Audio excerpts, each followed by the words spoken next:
আলহামদুলিল্লাহ, আমি আমার নতুন বাবার হাতে ভাত খাবো। জানেন, আমি না অনেক দিন যাবত আমি আমার নতুন বাবার হাতে ভাত খাই না। ইসি রে, দেখেন তুমি কোনদিন তোমার বাবার হাতে ভাত তুলে খাও নাই? এই কথা বলো না। কেন? আমি তো তোমার বাবা, এখন আমি তোমার তুলে খাওয়াইতেছি। দেখেন, কোনোদিন এই সন্তানটা তার বাবার হাতে, নিজের বাবার হাতে ভাত খেতে পারে নাই। আমি 7 দিন ধরে বিয়ে করছি ওর মাকে। আমাকে বলতেছে, বাবা আপনি আমার একটু ভাত তুলে খাওয়ান না। কোনোদিন আমি বাবার হাতে ভাত তুলে খাই নাই। এই কথা যখন কইছে না, আমার হৃদয়ের ভিতরে চিরে গেছে গা। মাইন, আমি তোমার খাওয়াই বলো কেমন হয়েছে। বিসমিল্লাহ। একজন হাফেজের মুখে আমি ভাত তুলে দিলাম। আল্লাহ, জানি না দুনিয়াতে অনেক গুনাহ করছি, আপনি আমার মাফ করে দিন হাফেজ ওসিলায়। বাবা, বাবা দেখেন, ও ভাত খাওয়ার আবেগে পড়ে গেল। বাবা তোমাকে কোনোদিন তোমার নিজে বাবা এবার তুলে খাওয়াই নাই? কোনোদিনও খাওয়াই নাই। তুমি জানো, আমার না অনেক বছর চলে গেছে, তাও আমার কেউ হাতে ভাত খাওয়াই দেয় নাই। আমার মা আমি তো তোমার বাবা এখন। দেওয়াই নাই। যে চলে গেছে তার কথা বলবা না, আমি তো এখন তোমার বাবা। আচ্ছা মাহিন, কোনোদিন তো বলবা না, বলবা না তো তুমি তো আমার নিজে বাবা না, তুমি তো আমার জন্ম দাও নাই, কথা বলবা না তো? আল্লাহ, বাবা তুমি কি কথা বলতেছো?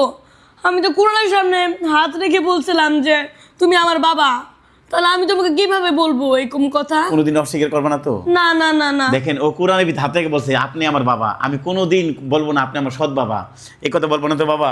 না না না না। বাবা আমার বুকে বাবা। দেখেন, আমার হৃদয়টা ভেঙে গেল। আমার এতটা সুখ লাগতেছে, এতটা শান্তি পাইলাম।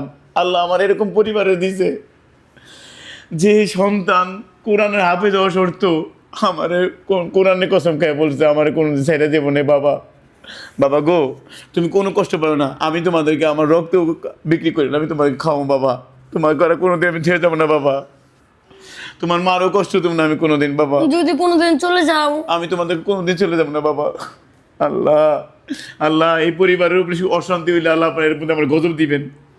মাহিন জানো, আমি ওনা কোনো দিন এভাবে কারো তুলে খাওয়াই নাই, কোনোদিন কারো তুলে খাওয়াই না। আমি তো এতিম ছিলাম, আমিও তো মতো এতিম। আমি খাবো, তুমি আগে খাও পেটটা বইটা। দেখেন, ও প্রতিটা ললা দিতেছে না, আমার মনে প্রতিটা কদমে আল্লাহ জান্নাতে নিয়ে যেতেছে। আমার মনে হয় হাতটা মনে জান্নাতের দিকে গেল গা। জানেন, এই সন্তানটা আমি বাতুলে খাওয়াইলাম না, আমার ভিতরের কত ভালো লাগতেছে জানেন না, আমার কতটা খারাপ ভালো লাগতেছে। আমার এত অনেক খারাপ ছিল মনটা, আমি ওরে পেয়ে, ওদেরকে পেয়ে আমি অনেক সুখী। আমি একজন এতিম ছিলাম, আমি ওদের মতন পরিবার পেয়ে আমি খুশি হয়েছি। মাইন, আজকে যাতে আমি তোমার ভাত খাইলাম, এই সুখের মধ্যে একটা কোরআন তালাত বলো, সবাই জানি আমাদেরকে ভালোভাবে দেখে। হ্যাঁ হ্যাঁ বলবো। বলো। আউযু বিল্লাহি মিনাশ শাইতানির রাজীম। বিসমিল্লাহির রহমানির রহিম।